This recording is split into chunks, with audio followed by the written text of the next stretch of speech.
अस्सलाम वालेकुम viewer, welcome to my back channel. आज हम डिस्कस करेंगे मेटोडीन डीएफ सिरप के बारे में कि मेटोडीन सिरप हम कौन सी बीमारी में इस्तेमाल कर सकते हैं और इसका कंट्राइंडिकेशन क्या है, यानी वो कौन सी हालत है जिसमें मेटोडीन सिरप का इस्तेमाल नहीं कर सकते। ये सारा कुछ जाने इसी वीडियो में। सबसे पहले बात करेंगे मेटोडीन सिरप के फार्मूले के बारे में।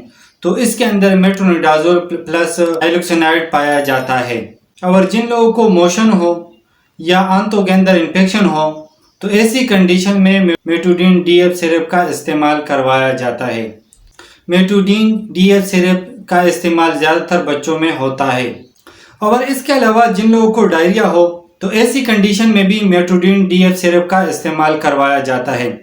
और इसके अलावा जिन लोगों को सांस की नाली में इन्फेक्शन हो तो ऐसी कंडीशन में भी मेटोडीन डीएफ सिरप का इस्तेमाल करवाया जाता है।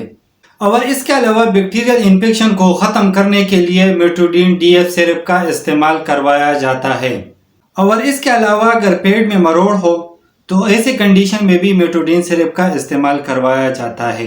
मेटोडीन सिरप मार्केट से बआसानी मिल सकता है, 70 से 80 रुपए में बआसानी मिल सकता है और ये सीरियल कंपनी है। अब बात करेंगे डोसेज और तरीका इस्तेमाल। तो 1 साल से लेकर 5 साल तक के चाय के 1 चम्मच दिन में 3 मरतबा और 6 साल से लेकर 12 साल तक के 2 चाय के चम्मच दिन में 3 मरतबा इस्तेमाल कर सकते हैं।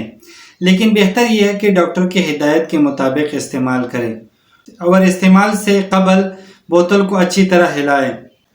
अब बात करेंगे मेटोडीन सिरप के साइड इफेक्ट के बारे में। तो कुछ कॉमन साइड इफेक्ट हो सकता है जैसा कि वोमिटिंग, एब्डोमिनल पेन और नोजिया, और इसके अलावा भूख का न लगना और इसके अलावा स्किन के ऊपर रैशेस भी हो सकता है।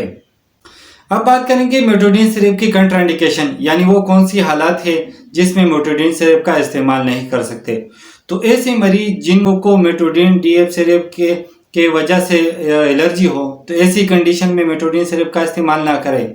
और इसके अलावा जिन लोगों को आंतों के अंदर कैंसर हो तो ऐसी कंडीशन में भी मेटोडीन सिरप का इस्तेमाल ना करें। उम्मीद करता हूँ वीडियो अच्छी लगी होगी तो लाइक कर देना, शेयर कर देना। अगर कोई सवाल हो तो कमेंट्स कर देना और अगर चैनल पे न्यू हो तो सब्सक्राइब कर देना।